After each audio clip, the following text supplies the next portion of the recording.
नमस्कार दोस्तों, आज हम पर्यावरणीय विज्ञान यानी एनवायरमेंटल केमिस्ट्री का पार्ट 3 पढ़ेंगे।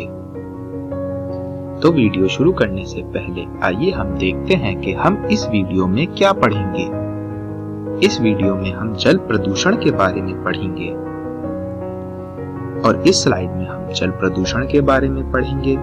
जीवन के लिए जल अनिवार्य है। हम जल को यूजुअली शुद्ध मानते हैं, लेकिन हमें जल की गुणवत्ता सुनिश्चित करनी चाहिए। जल का प्रदूषण मानवीय कामों से शुरू होता है। डिफरेंट प्रोसेस से प्रदूषण सरफेस या ग्राउंड जल तक आता है। प्रदूषण के सुज्ञात स्रोतों या स्थानों को बिंदु स्रोत कहा जाता है, यानी पॉइंट सोर्स कहा जाता है।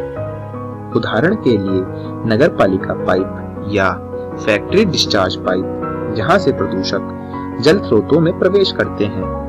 प्रदूषण के अबिंदु स्रोत वे हैं जहां पर प्रदूषण का स्रोत आसानी से पहचाना ना जा सके। इसका एग्जाम्पल है कृषि अपशिष्ट, खेतों, जानवरों एवं कृषि भूमि से अम्ल वर्षा यानी acid rain, storm water drainage, गलियों, उद्यानों, लॉन आदि।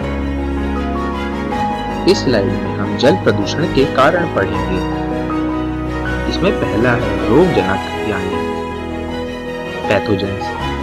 सबसे ज्यादा गंभीर जल प्रदूषक रोगों के कारकों को रोगजनक कहा जाता है। रोगजनक में जीवाणु एवं अन्य जीव हैं जो घरेलू सीवेज एवं पशु अपशिष्ट द्वारा जल में प्रवेश करते हैं। मानव अपशिष्ट में एशेरिकिया कोली, स्ट्रेप्टोकोकस फैकेलिस आदि जीवाणु हैं जो जठरांत्र यानी गैस्ट्रो इंटेस्टाइनल बीमारियों के कारण होते हैं। दूसरा है कार्बनिक अपशिष्ट यानी ऑर्गेनिक वेस्ट। अन्य मुख्य जल प्रदूषक कार्बनिक पदार्थ जैसे पत्तियां, घास, कूड़ा करकट आदि हैं। वे जल को प्रदूषित करते हैं। जल में फाइटोप्लैंक्टन की अधिक बढ़ोतरी भी जल प्रदूषण का एक कारण है। बैक्टीरिया की लार्ज पॉपुलेशन जल में ऑर्गेनिक मैटर को डिकम्पोज करती है। यह जल में सॉल्युबल ऑक्सीजन को कंज्यूम करती है। वाटर सॉल्यूशन में घुलित ऑक्सीजन सीमित होती है। ठंडे जल में सॉल्युबल ऑक्सीजन की कंसंट्रेशन 10 ppm तक हो सकती है, जबकि एयर में यह करीब 2 लाख ppm है। यही कारण है कि जल में ऑर्गेनिक मैटर के अपघटित होने की थोड़ी सी मात्रा भी इसमें ऑक्सीजन का डिकम्पोज कर सकती है। जल में घुलित ऑक्सीजन जलीय जीवन के लिए बहुत महत्वपूर्ण है। यदि जल में घुलित ऑक्सीजन की सांद्रता 6 ppm से नीचे हो जाए तो मछलियों का विकास रुक जाता है। जल में ऑक्सीजन या तो वातावरण या कई जलीय पौधों द्वारा दिन में फोटोसिंथेसिस प्रोसेस से पहुंचती है और रात में फोटोसिंथेसिस रुक जाता है, लेकिन पौधे श्वसन करते रहते हैं, जिससे जल में घुलित ऑक्सीजन कम हो जाती है। डिसॉल्व ऑक्सीजन सूक्ष्म जीवाणुओं द्वारा ऑर्गेनिक कंपाउंड के ऑक्सीकरण में भी उपयोग में ली जा सकती है। अगर जल में बहुत ज्यादा ऑर्गेनिक मैटर मिलाया जाए तो उपलब्ध सारी ऑक्सीजन यूज हो जाएगी।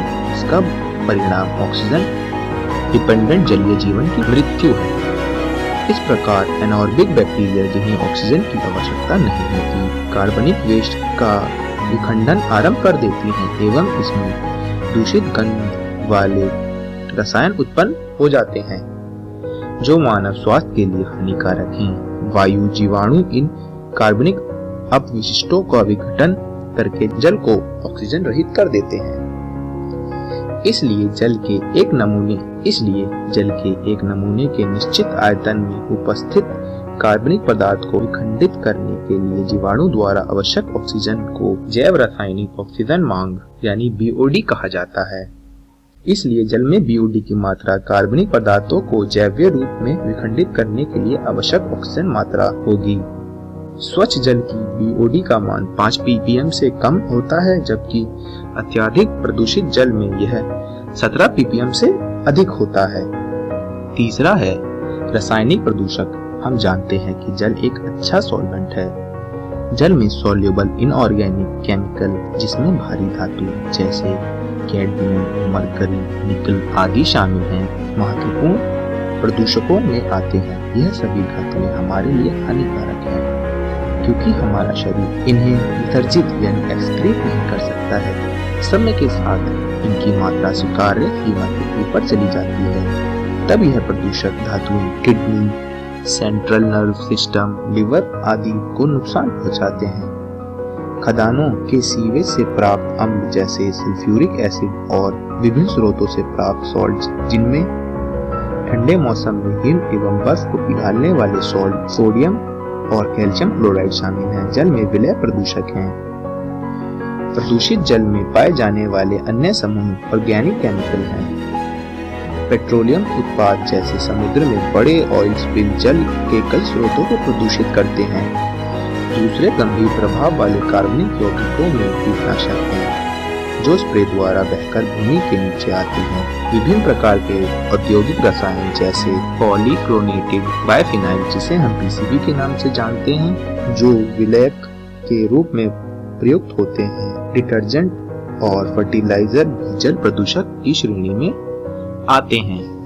पीसीबी संभावित कैंसर जन्य हैं। आजकल उपलब्ध अधिकांश डिटर्जेंट जैव अपघटनीय हैं, फिर भी इनका उपयोग अन्य समस्याएं उत्पन्न करता है। अपघटित करने वाले जीवाणु इन डिटर्जेंट से भोजन प्राप्त करके तेजी से बढ़ते हैं। बढ़ोतरी करने में वे जल में उपस्थित समस्त ऑक्सीजन का उपयोग कर सकते हैं। ऑक्सीजन की कमी के कारण जलीय जीवन में अन्य रूप जैसे मछलियां और पौधे मर सकते हैं। फर्टिलाइजर में फॉस्फेट योगज के रूप में होता है। जल में फॉस्फेट का योग एल्गी की बढ़ोतरी को सहयोग करता है। एल्गी की यह प्रचुर बढ़ोतरी जलीय सतह को ढक लेती है तथा जल में ऑक्सीजन की कंसंट्रेशन बहुत कम हो जाती है। फलस्वरूप एनॉर्बिक परिस्थिति उत्पन्न होने से दुर्गंध युक्त सड़न पैदा होती है और जलीय जंतुओं की मृत्यु का कारण बनती है। इस प्रकार यह ब्लूम इन्फेस्टेड जल अन्य जीवों की वृद्धि को रोकता है। जल निकाय में पौष्टिक अभिवृद्धि फलस्वरूप ऑक्सीजन की कमी के कारण कुपोषण, जिसे हम यूट्रोफिकेशन कहते हैं। इस स्लाइड में हम जल के अंतर्राष्ट्रीय मानकों के बारे में पढ़ेंगे। ड्रिंकिंग वाटर के अंतर्राष्ट्रीय मानक जिनका पालन होना चाहिए, जिसमें पहला है फ्लोराइड। फ्लोराइड आयन सांद्रता के लिए पेयजल का परीक्षण होना चाहिए। पेयजल में इसकी कमी मनुष्य के लिए हानिकारक है और कई बीमारियां जैसे टूथ डिके का कारण बनती हैं। ज्यादातर पेयजल में विलयशील फ्लोराइड मिलाया जाता है, जिससे इसकी सांद्रता 1 ppm हो जाए। फ्लोराइड आयन दांतों के एनिमल सतह में हाइड्रोक्सी एपेटाइट, जिसका फॉर्मूला आप देख सकते हैं, तो फ्लूओएपेटाइट, जिसका फॉर्मूला यहाँ देख सकते हैं, में परिवर्तित करके कड़ा कर देते हैं। इसलिए फ्लोराइड आयन की 2 ppm से अधिक की सांद्रता दांतों के भूरे मॉटलिंग उत्पन्न करती है। साथ ही फ्लोराइड का अत्यधिक यानी 10 ppm से अधिक हड्डियों एवं दांतों पर हानिकारक प्रभाव डालता है। दूसरा है लेड। जब जल परिवहन के लिए लेड पाइप का उपयोग किया जाता है, तब जल लेड से दूषित हो जाता है। पीने के जल में लेड की निर्धारित ऊपरी सीमा लगभग 50 ppb है। लेड किडनी, लिवर एवं पुनरुत्पादन तंत्र को हानि पहुंचा सकता है। तीसरा है सल्फेट। ड्रिंकिंग वाटर में सल्फेट की मैक्सिमम 750 ppm विरेचक यानी लैक्सेटिव इफेक्ट का कारण हो सकता है। संतुलित स्तर पर रहने की दशा में सल्फेट हानिकारक है। चौथा है नाइट्रेट।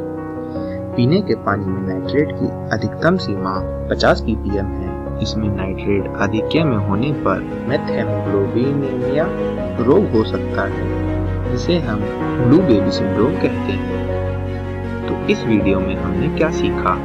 इस वीडियो में हमने जल प्रदूषण के बारे में सीखा और अगली वीडियो में हम मृदा प्रदूषण के बारे में सीखेंगे और हरित रसायन के बारे में सीखेंगे।